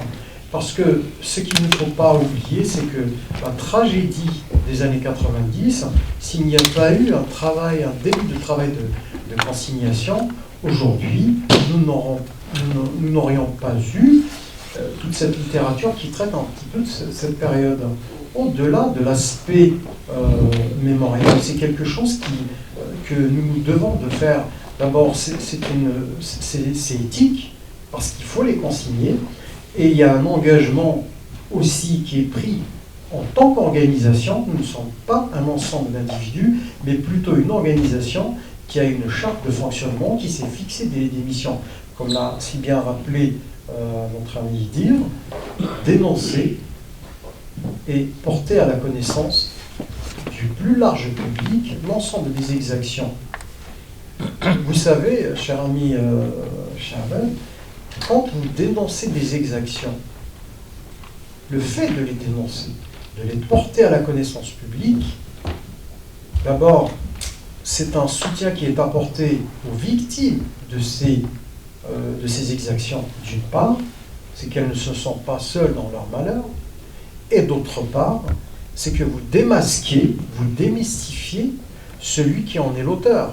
À partir du moment où ces deux choses-là sont réunies, ça commence à réduire les marges de manœuvre. C'est parce que nous et à l'instar de beaucoup d'autres acteurs, nous avons dénoncé les exactions qui ont eu lieu depuis 2019. C'est pour ça que l'arsenal juridique du système algérien s'est étoffé avec l'article 87 bis. L'article 87 bis est une réponse à l'engagement citoyen, est une réponse à l'engagement des organisations, est une réponse aussi à toute cette mobilisation, à cette formidable mobilisation pour interpeller les autorités algériennes sur l'ensemble de ces exactions. Je pense qu'aujourd'hui, je peux le dire de manière assez... Je ne peux pas avoir un péché d'orgueil là-dessus, mais je pense que le 87 bis est l'exacte réaction, c'est l'une des conséquences de l'engagement citoyen, tout simplement. Derrière toutes les initiatives pour la défense des droits humains, notamment Mohamed Tafarkan, Bouraoui, je ne citerai pas tout le monde, mais on a fait encore ensemble une mission de plaidoyer à Genève et au Parlement européen. Donc, merci que tu m'as laissé monopoliser, mais il fallait passer à vous. Voilà, bon, merci Ali, vive absolument je parle, bonjour tout le monde. Oui, on a depuis quelques années, on a beaucoup travaillé ensemble. Nous avons fait plusieurs missions de plaidoyer, que ce soit auprès des Nations Unies, auprès à Bruxelles, pas seulement auprès du Parlement européen, mais aussi la Commission des droits de l'homme du Parlement européen, le Conseil de l'Europe. Bon, on vise plusieurs. Il y a que la Commission africaine des droits de l'homme et des peuples où encore on n'a pas encore interpellé sur les violations en Algérie, mais je pense qu'il faudra aussi leur envoyer le rapport, pourquoi pas, et commencer à s'intéresser à cette commission, puisque l'Algérie a le monopole de cette commission, ils sont les rois là-bas, ils font ce qu'ils veulent, et il n'y a personne, et aucun Algérien qui vient les déranger. Et quand j'en ai discuté par le passé avec d'autres Algériens, maintenant j'ai arrêté, on me dit que cette commission Bon, ils critiquent beaucoup cette commission. Oui, c'est vrai qu'elle est critiquée, cette commission. Moi, quand j'étais la première fois là-bas à Banjul, où il y a le siège, la première fois que j'ai participé à une session de la commission africaine des droits des peuples, c'était le Zarbala qui était président. Le Zarbala qui était en même temps ambassadeur en Libye pour l'Algérie, et il était en même temps président de la commission. Et il a été observatoire, effectivement il a été président de l'Observatoire des droits de l'homme, mais ce monsieur-là nous a traités de terroristes. Nous, les mères de disparus, il nous a dit que vous êtes des mères des terroristes, et vos enfants, il faut aller les chercher, pas chez moi ici. Et donc nous avons beaucoup bataillé auprès de la commission pour répondre à Chaben, c'est que le combat, ça paye un jour ou l'autre. On ne sait pas quand, ça peut être à court terme, ça peut être à long terme, mais ça paye un jour. Au sein de la commission, les ONG, on s'est réunis à chaque session, on se réunissait, on menait des campagnes auprès des commissaires et des déclarations publiques et tout. On a fini par quand même arracher le fait que quelqu'un qui a un pied officiel dans les milieux officiels ne peut pas avoir un pied dans une commission des droits de l'homme. Depuis, ça n'est plus arrivé. On a eu d'autres présidents, dont une qui était juge à la CPI, à la Cour internationale pénale internationale. Donc on a eu des grosses pointures qui n'étaient pas du tout dans les milieux officiels, mais qui étaient plutôt vraiment dans les milieux des droits de l'homme. comme dit Boukhalifa, bon, il n'a pas dit comme ça, mais ces rapports aussi resteront inscrits dans l'histoire de l'Algérie. C'est la mémoire de l'Algérie, c'est la mémoire commune et la mémoire individuelle de chacun de l'histoire de l'Algérie. C'est ce que nous, à l'association, nous faisons. On a constitué des dossiers de disparus pour chaque disparu. On a plus de 5000 dossiers de disparus. Si je vais mourir avant qu'il y ait une commission vérité en Algérie pour chaque cas de disparu, eh ben, ces dossiers-là resteront dans l'histoire et resteront à jamais pour la mémoire des disparus et de ce qui s'est passé dans les années 90. Et ce sera une page de l'histoire que nous aurons nous écrite, même si elle n'est pas relevée par d'autres, elle a été par les officiels algériens, elle est relevée par des thésards, par des doctorants en droit, par des professeurs, par des étudiants. Je vois mes stagiaires qui sont là aussi, qui s'intéressent à la question des disparus. Elles ont trouvé les informations de notre association sur notre site, où il y a toutes les informations. Ça les a interpellées. Elles ont tenu à venir passer un petit moment avec nous pendant quelques mois de stage. Donc tout ça, si ça n'a... Oh, tu parles de Taferka. Taferka, le pauvre monsieur, il a été condamné en première instance à 2 ans de prison. Je ne dirais pas que c'est seulement notre travail qui a fait que sa peine a été réduite quand même à 1 année, et parce qu'elle avait été déjà purgée. Ils ont fini par le relâcher. Moi, je déposerai plainte pour dommages et intérêts de ce qui lui est arrivé. Mais je ne suis pas lui. Je pense qu'il a déjà assez subi comme ça. À 75 ans, le bonhomme, ils l'ont mis en prison. Il est, comme a dit Ali tout à l'heure, il est rentré sur ses jambes et il est ressorti en fauteuil roulant. Bon, monsieur, mais il y en a d'autres. Bon, peut-être Rali Hissène aussi, s'il a été relâché, c'est un peu la participation du travail de tous. Sinon, il serait encore en prison, et d'autres, et d'autres, et d'autres. Il y a Baba Ndjar qui est le plus ancien détenu des Mzab. Mais il faut qu'on s'y mette tous pour qu'on réussisse enfin à avoir le dessus. Et ce qui se passait en Syrie nous donne beaucoup d'espoir. Peut-être qu'ils vont réfléchir et se dire peut-être que ça peut nous arriver aussi, le même scénario peut nous arriver, et qu'on va peut-être lâcher un peu de l'Est. Peut-être qu'on va libérer un petit peu la parole de tous les citoyens algériens. Peut-être qu'on va libérer le travail, le fait que les associations soient indépendantes, commencent un peu elles sont indépendantes, pour celles qui sont indépendantes, qu'elles puissent faire le travail. Que nous pouvons collaborer à construire ce pays. Ces associations, elles ne sont pas des ennemis du pays, mais elles sont la participation à la construction d'un pays. Nous, on nous considère comme des traîtres. Quand on dénonce, on nous considère comme des traîtres. Et voilà, c'est le fait aussi pour les disparus, quand je vois qu'il y a des disparus qui étaient 40 ans disparus en Syrie, qu'ils ont survécu. Ça donne de l'espoir. Oui, ça me redonne de l'espoir. Et ça me redonne de l'espoir. Moi, j'ai toujours cru que mon fils est vivant. J'ai arrêté de le dire parce qu'on me regarde bizarrement, on n'ose pas me dire mais c'est pas ce qu'elle dit, elle est folle. On me regarde bizarrement, donc j'ai arrêté de le dire, mais moi je suis persuadée que mon fils est vivant et qu'il est enfermé quelque part. Entre autres, je crois savoir que c'est à Tindouf. Voilà, merci beaucoup.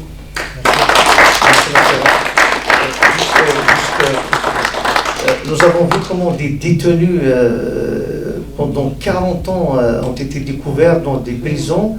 Ils ont fait de sorte à ce qu'ils découvrent, même si on découvre une partie de la prison, ils vont négliger ceux qui sont dans les sous-sols. Juste rappeler que Baba Ndjar est l'un des victimes de ce pouvoir. Il est l'un des plus anciens détenus après ceux des années 90. Voilà, donc c'est important de dire que la communauté mozabite, à ce jour, le rite ibadite n'est pas reconnu par l'Algérie, n'est pas reconnu par le système scolaire. L'Algérie est pleine de victimes, toutes les communautés souffrent. Ah ben voilà, sur ces propos, je voulais juste une petite note d'humour. Ali a parlé, pour Mohamed Taferka, a parlé de chariot. Je crois que tu as été un cran au-dessus, tu as parlé de fauteuil roulant. Juste une information. Samedi 21, nous sommes invités à assister au meeting qui sera organisé par le Rassemblement pour la culture et la démocratie. Je salue Lies Lehouazi qui est responsable.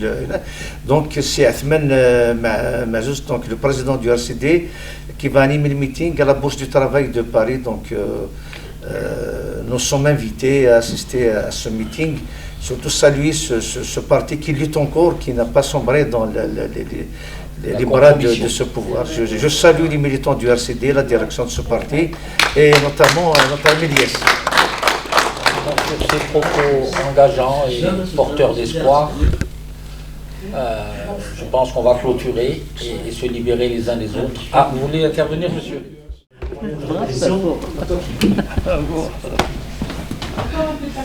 Oui, concernant les moyens de répression, vous avez beaucoup focalisé sur l'article 87, à savoir qui tend à l'extinction de la vie publique, académique, artistique, politique et syndicale. Mais par contre, vous n'avez pas relevé les points de vulnérabilité du système qui, lui, aussi exerce une répression, on appelle ça une répression intrasystème. Quand même, dévoiler les points de vulnérabilité du système l'oblige à faire des concessions, à savoir il y a 59 ou 60 généraux qui sont dans le Ablida, 150 sous-officiers, même eux s'organisent, puisque la semaine passée, ils ont ouvert une coordination en Suisse avec un avocat suisse pour pouvoir se... Et donc, je crois que la stratégie médiatique et la stratégie qu'il faut concevoir, et aussi, il n'y a pas que la répression extra-système, mais il faut le dévoiler pour mettre à nu le système. Ça, c'est le premier point. Deuxième point, le 20 janvier, donc l'élection de Trump, il va prendre le pouvoir. Et sur le plan international et sur le plan géostratégique, il y aura ce qu'on appelle une polarisation qui va s'effectuer avec la résolution du problème en Ukraine. Et on a vu que la résolution du problème en Syrie, c'était un marchand de dupes. Donc on va s'atteler aussi, les Américains, les Européens et leurs alliés vont s'atteler aussi sur l'Afrique du Nord. Et là aussi, peut-être qu'il faut envisager des actions, des réflexions pour pouvoir surtout mettre la pression sur le système, mais pas sur le pays, et l'obliger à s'ouvrir et à revoir sa copie. Merci. Par principe, nous ne faisons pas la différence entre une répression et une autre, puisque je considère qu'une personne qui porte des galons ou qui ne porte pas de galons reste quand même un citoyen ou un concitoyen. Voilà. Donc, s'il y a lieu de dénoncer, donc ce n'est pas par corporation ou quelque chose de cette nature. Donc, la répression intrasystème, donc elle a un nom, elle porte un nom, c'est un filtrage et c'est des recentrages qui sont faits, des arbitrages qui sont faits à l'intérieur du système, malheureusement. Donc, nous connaissons parfaitement le système algérien. Donc maintenant, moi, ayant effectué mon service militaire durant les années de Braise, je sais que j'ai côtoyé des jeunes capitaines à l'époque, dont je n'ai aucun doute sur le sentiment patriotique, et je sais que ces personnes-là, de toute façon, ont un plafond de verre au-dessus de leur tête. Donc elles ne peuvent pas embrasser des carrières au-delà du grade de commandant ou celui de colonel. Donc ça c'est un petit aparté. Concernant, c'est vrai que l'analyse géopolitique, que ce soit à l'échelle méditerranéenne ou à l'échelle euro-méditerranéenne, s'impose d'elle-même. Mais aujourd'hui, c'est quelque chose que nous faisons, nous en interne, mais on peut avoir ce genre de discussion, mais nous ne sommes pas un think tank par rapport à cela, et c'est pour cela que nous avons toujours encouragé nos concitoyens éclairés sur ces questions-là de s'organiser.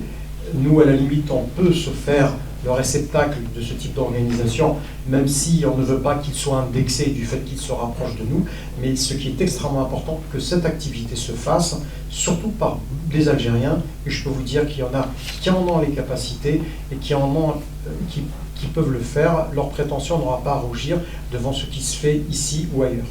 Bien sûr. Votre question, monsieur, c'est un sujet de thèse, en fait, façon de parler. Non, mais c'est vrai, c'est très important. Surtout que depuis l'élection des Tebboune, 122 affaires de corruption. Mais juste l'objectif, c'est de montrer que la justice est un instrument, est un outil pour régler des comptes. Et là, on touche à ce qu'on appelle le point de vulnérabilité du système et le faire dénoncer. Tout à fait, tout à fait. Évidemment, quand les manifestants et les citoyens militants, que ce soit de droits de l'homme ou des militants politiques, exigent l'indépendance de la justice, c'est pas pour rien. Mais dans le concept d'indépendance de la justice, quel contenu politique vous donnez à l'indépendance de la justice dans un système comme le nôtre, qui se restructure de manière de plus en plus autoritaire? Ils nous ont fait passer d'un système autoritaire, et moi je l'assume, je dis il y a plus de 2 ans et demi, vers une dictature. C'est ce qui se passe en Algérie. Par contre, votre question, la problématique du système, c'est vrai, c'est juste. Ils nous ont mis des têtes de gondole. Mais la corruption, c'est devenu une corruption ordinaire dans notre pays. Et ce statu quo, et ne pas attaquer...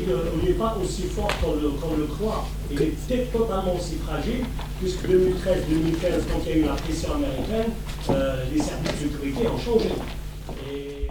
Des GSN compris, c'est tout à fait juste, je suis d'accord avec vous. Il y a eu une instabilité, mais je pense que depuis quelques mois, ils ont réussi à rendre les directions, au moins, de ces services plus ou moins stables. Même la démission ou le remplacement du général Djebbar à la DDSE s'est fait de manière soft, et c'est pas du tout une histoire de règlement de compte, comme on dit. Oui, ça c'est important aussi, mais il n'y a pas que ça. Il n'y a pas que ça dans ce que vous dites. La problématique du système, elle est là. Et quand vous voyez le système,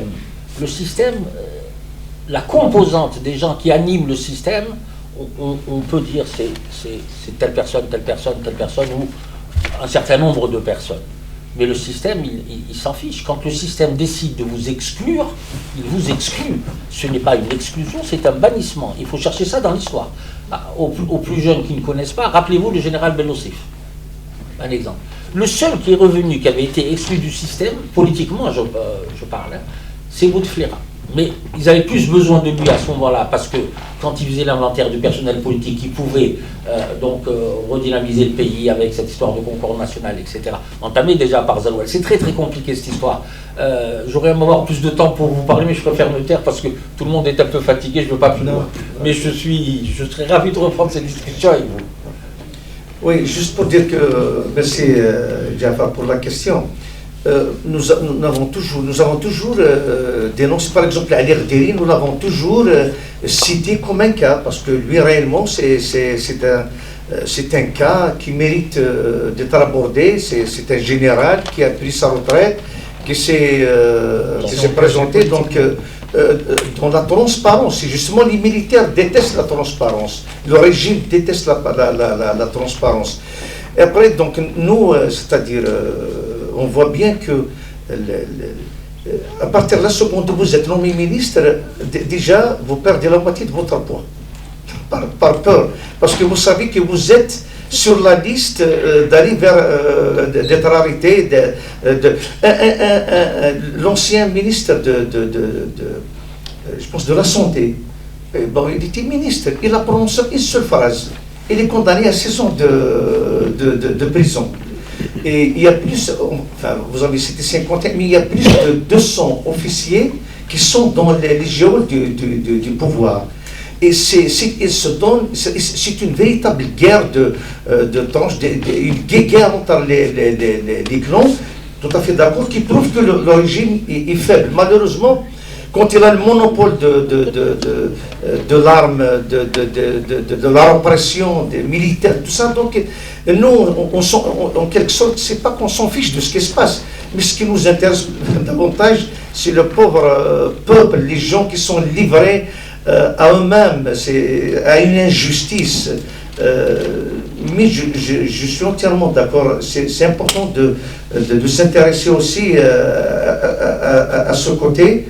Et d'ailleurs, ce qui est grave, c'est quand les militaires s'accusent mutuellement de complicité, d'intelligence avec les ennemis et les services. C'est vraiment grave. C'est une catastrophe. Je vous remercie. Oui, on va clôturer la dernière question. Allez-y, vous avez le micro. Tout d'abord, documenter les cas de violation des droits de l'homme en Algérie, c'est pas facile. Je remercie toute l'équipe de Riposte Internationale pour ce travail si précieux. Moi, ma question, elle est plus sur la situation politique, en fait, en Algérie, et particulièrement l'opposition, celle qui est réellement en totale rupture avec le régime, celle qui prône une vraie démocratie en Algérie, une transition pacifique. Qu'en est-il de cette opposition? Voilà, une question un peu... Est-ce qu'il n'est pas temps d'unifier les rangs, d'essayer de tracer une feuille de route, de donner un peu d'espoir au peuple algérien qui a une alternative crédible, sérieuse? Merci. Le pays est là, c'est nous, les concitoyens de ce pays-là, nous sommes victimes de deux choses, nous sommes malades de deux choses, à la fois du système et de notre opposition. Quelques semaines ou quelques mois avant l'élection présidentielle, j'ai eu à parler au téléphone. On m'avait appelé avec un candidat ou une candidate, c'est pour pas déflorer le truc. Et j'ai dit à cette candidate, j'ai dit, écoute, plus personne ne parle de transition dans le pays. Je dis, il y a un problème. Je dis, il n'y a que le RCD encore, le RCD avec beaucoup de précautions. Le FFS ne parle pas de transition, aucun parti politique ne parle plus de transition. J'ai dit, ça c'est peut-être une fenêtre à exploiter. Et la personne me répond, ah non, la donne a changé, on ne parle plus de transition. Donc moi je savais que cette personne allait y aller. Et bon, c'est qu'elle n'a même pas pu franchir la barre des 5000 signatures. Je ne parle pas de ce qu'il faut. L'opposition est malade, il faut dire qu'ils sont tétanisés par la loi, quoi, par la 87 bis. Et je pense aussi qu'il y a des personnalités politiques, il y a des partis politiques, il y a des associations. Très peu sont autonomes. Il faut se le dire, très peu sont autonomes, mais nous aussi, nous avons en nous le jugement trop hâtif. Dès qu'il y a Et puis, ce qui a toujours caractérisé les rapports politiques entre les gens, c'est qu'à partir d'un petit désaccord, ça devient un conflit, ça devient une rupture. Et ça se fait très très rapidement. Je crois que l'ensemble des... Pourtant, on a quelques politiques qui sont bons. On prend M. Tabou, on prend Moassim Belabès, on prend Tahir Arès, que je connais moins, on prend... il y en a beaucoup. Akmal Mazouz, on prend... ça va vous faire hurler, mais parce qu'il faut faire la différence entre les capacités d'un individu à se projeter en politique, comme Sofiane Djilali, mais qui a fait un choix politique qui paye. En aucune façon on peut le traiter de traître. Ce n'est pas possible. C'est cette culture-là, justement, du désaccord, du conflit et de l'insulte. Et il faut dire aussi que l'ensemble des partis politiques ne sont pas à l'échelle, ne se mettent pas à l'échelle du parti, à l'échelle de la vocation, de la future vocation de la politique. Pour le Hirak, souvent on dit le Hirak. Moi je suis revenu du Hirak. Il n'a jamais pu passer à l'âge adulte. Jamais. C'était une espèce de catharsis. C'est-à-dire, on a ici mon ami Dr Mahioub, qui est un psychiatre, qui peut vous raconter ce que c'est le catharsis, comment on peut exorciser avec mon ami Droupi. Ce qu'il y a lieu de dire, c'est que il fallait s'interroger d'abord, est-ce que le Hirak était véritablement une démarche historique, un processus historique? C'est la question qu'il faut se poser. Hein. C'est vrai, c'était transpartisan, il y avait des hijabistes, pas hijabistes, il y avait des laïcs, des islamistes, tout ça, c'était très bien. Mais ça n'allait pas plus loin. En fait, ce qui a manqué, c'est qu'on pensait, moi personnellement je pensais, que d'abord, le Hirak allait pas se structurer, s'organiser et faire une pression, vraiment une pression sur l'état-major de l'armée. J'ai été naïf en me disant que l'armée doit peut-être observer sa mutation. Elle doit la faire. Inévitablement, elle doit la faire. Ça, c'est pas fait.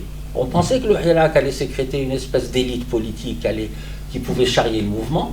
Deuxièmement, il fallait discuter ce qu'on pourrait appeler des outils, sur quel levier on va s'articuler, sur quelle thématique on va mobiliser, etc., etc. Et ensuite, se poser le problème de la méthode. Ça, c'est pas fait. Donc, c'est un flop total. Et les gens qui, en plus, pardon, je termine juste ça, les gens qui aujourd'hui s'improvisent leader, pas leader, idéologue, pas idéologue du Hirak, c'est terminé. C'est une autre phase de lutte, ça va rester. Et le Hirak n'est plus ce que je pourrais appeler, moi, un mouvement populaire. Si, ça a été un mouvement populaire. Ça aurait pu être une révolution. La révolution, il fallait d'abord commencer à occuper les lieux de pouvoir, pas la présidence en attendant, la PN, le Sénat, etc. Occuper pacifiquement, évidemment, le lieu de pouvoir. Ça aurait donné du sens, ça aurait fait écho. Avant de clôturer, je salue l'arrivée de notre amie et figure de l'opposition égyptienne, Madame Megda. Donc je salue, merci pour votre présence. Donc si on parle de 250 détenus dans notre pays, c'est qu'il y a plus de 66 000 détenus en Égypte, et puis il y a beaucoup d'injustices, beaucoup d'assassinats politiques. Salam alaikum. C'est vrai, si je parle sur l'Égypte, mes enfants ils sont toujours trouvent que l'Égypte est magnifique, les pyramides, l'histoire, et voilà, ils lisent beaucoup sur l'histoire de l'Égypte. Mais si on parle sur l'Égypte comme candidat de droits humains, c'est un autre vie quand même. Tout le monde est très choqué sur les vidéos qui sortent et les photos qui sortent de la prison de Sednaïa à Syrie. En fait, on a beaucoup de Sednaïa à l'Égypte. On a l'Azouli, on a l'Aqrab, c'est le Qanater pour les femmes. On a les tortures, c'est quelque chose en fait qu'on a c'est obligé, si vous êtes entré en prison, c'est obligé que voilà, vous passez par rapport aux tortures. L'exécution à mort hors le loi, c'est-à-dire les policiers égyptiennes tuent les civils égyptiennes. Et il dit voilà, ce sont des terrorismes en fait. Voilà, maintenant c'est clair net. Exemple très clair et net, c'est le cas de Giulio Regini, les professeurs italiens, c'est l'étudiant italien qui était en Égypte, il était torturé. Et sa mère, elle a dit un mot qui moi, je ne peux pas jamais oublier dans toute ma vie. Elle a dit, lui, tu es comme une égyptienne. C'est-à-dire, tout le monde il connaît que l'Égypte utilise les tortures et voilà, même pour les étrangers. Croyez-vous que les gens qui perdent leur tête, leur cerveau au Sednaïa, il n'existe pas en Égypte? Il existe beaucoup. Moi-même, je suis deux cas de proches. Moi, j'ai travaillé dans deux dossiers qui sortent du signal Azouli, c'est un militaire, c'est une prison des militaires. Et voilà, les deux hommes, ils sont perdent leur cerveau. Et voilà, c'est fini. Par rapport aux morts, on a 200 qui sortent morts de prison de l'Égypte. Et l'Égypte, l'autorité égyptienne a dit que voilà, c'est des crises, des chocs, n'importe quoi. Voilà. Mais en fait, c'est juste sous le torture, ils ne vont pas s'apporter, c'est pourquoi ils perdent leur vie. Pour les femmes, peut-être maintenant il fait très froid ici maintenant le temps chez nous. C'est la même chose en Égypte, sauf que voilà, aux prisons c'est plus. Le froid et les froids et les chaleurs et les chaleurs. Et aussi par rapport aux chaleurs, moi aussi j'ai signalé les serpents qui entraient aux prisons de femmes, signal Anater. J'ai déjà signé aussi ce dossier. Et voyez-vous, vous aussi les disparus. Les disparus en Égypte, moi, j'ai travaillé sur les dossiers d'Égyptiens disparus, chez bien sûr les policiers égyptiens. Depuis 3 semaines seulement, ça fait 8 ans maintenant, j'ai signalé ces dossiers, des centaines de dossiers d'Égyptiens sont disparus. Et depuis 3 semaines, seulement 3 semaines, croyez-vous, 8 ans maintenant, et seulement 3 semaines, le Conseil de Genève, comment dire, c'est les Council of Human Rights à Genève, elles ont informé que les spécial reporters disparus, elles ont informé qu'il y a 14 personnes les centaines de dossiers qu'on a déjà signalés. Ils sont maintenant, l'ont trouvé ces 14 personnes, soit aux prisons, soit sur les jugements, ou soit hors le jugement. Moi-même, j'ai mon frère, bien sûr, qui était disparu de 21 jours. Il était attrapé, il était arrêté à l'aéroport au Caire. Après, voilà, on sait où est-ce qu'il est parti. Et bien sûr, les cas où le cause, c'est à cause de moi, parce que je travaille dans le droit de l'homme et voilà, je rencontrais pas mal des Égyptiennes qui à l'Uni. Et après, voilà, c'est ça. Qu'est-ce qu'elle fait, ta sœur? Pourquoi ta sœur travaille dans le droit humain? Parce que c'est pas mon franc quand même. Et tout ça. Elle reste 2 ans et 3 mois en prison, sans cause, rien du tout. Et enfin, elle lui lâchait. Bien sûr, on a travaillé aussi avec l'Élysée, avec le gouvernement français, qui vraiment donné un coup de main quand même. Et elle sort aussi. Bien sûr, Roberto Misonfo aussi, elle était en prison, elle était accusée de 7 ans. C'est un jugement militaire quand même.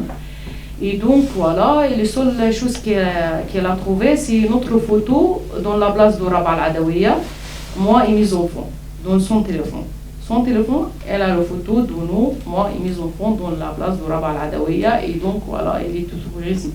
Elle est accusée de 7 ans, et voilà, elle sort après 3 ans et demi, bien sûr, après le travail avec Human Rights Watch, Amnesty International, et là aussi, j'ai déjà aussi proposé le dossier.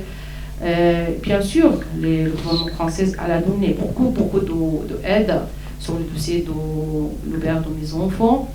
Et elle est sortie après 3 ans et demi avec un gracieux présidentiel, M. Sissi, et lui dit voilà, vous pouvez sortir maintenant.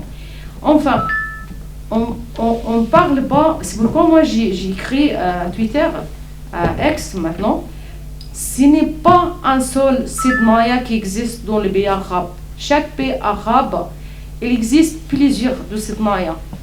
Et vous savez, c'est quoi qui me choquait? Que les gens, ils sont choqués. Ils connaissent. C'est quelque chose de justifié. On a déjà justifié ce type d'immunité aux prisons. Et après, voilà, les gens, ils sont choqués. Pourquoi vous êtes choqués? Vous connaissez. Vous connaissez. C'est plus, si elle n'est pas à votre proche, au moins, vous avez déjà vu ça aux médias, sur les social médias quand même, au moins. Tuer les gens, les civils, utiliser les tortures aux prisons, et quelque chose, comment on peut dire ici, voilà, l'habitude de la policier dans toutes les pays arabes, c'est le même. C'est pourquoi les Arabes, ils n'ont jamais le quartier arabien, bien sûr, ils n'ont jamais offrir leur prison. Moi, je demande plusieurs fois, 4 fois. Ils sont la réponse elle est négative toujours en fait. Et voilà, c'est pourquoi moi je vous dis voilà. Moi je vous remercie pour cette conférence et j'espère que toutes les pays arabes, il n'existe aucune Sidnaya. On peut en tant que candidat qui travaille dans le Human Rights Watch, on peut regarder, on peut suivre, on peut entrer aux prisons, on peut parler avec les prisonniers, qu'est-ce qu'ils passent et qu'est-ce qu'ils ne passent pas. Et je vous remercie beaucoup. Donc, le mot de la clôture me revient. Notre ami se décharge souvent sur moi. Bon, ce que je voulais vous dire, c'est qu'on tenait vraiment à vous remercier de nous avoir un peu supportés. Et merci à Youssef d'être là aussi. Voilà. Merci à Youssef. Et merci à nos stagiaires et à Audrey de nous avoir quand même prêté main forte, et à Amnesty International de nous avoir mis à disposition cette salle. Merci à Ali et Nassera de s'être aussi occupés de l'organisation. Merci à notre ami Lydia qui a quand même pu trouver un moment pour être là avec nous. Moi, je voulais clôturer juste avec une phrase de Frantz Fanon dans son... c'était une sentence de son héritage. Il disait à peu près ça. Il disait chaque génération doit, dans une certaine opacité, se confronter à la mission qui est la sienne, à savoir la remplir ou la trahir. Donc nous prenons notre engagement qui est celui de continuer à faire ce pourquoi nous nous sommes engagés. Et j'ai une certaine fierté à dire que parmi vous, donc, moi j'ai des exemples de personnes qui ont été nos aînés, qui ont été des Sherpas pour nous, qui sont là et je les remercie. Donc notre ami Faraj qui a été un Sherpa pour ma génération, et on leur doit beaucoup dans notre engagement politique, et notre engagement en faveur des droits de l'homme. Donc on s'engage, nous ne lâcherons rien, jusqu'à ce que nous puissions aller dans le sens de l'histoire. Et on vous remercie encore une fois.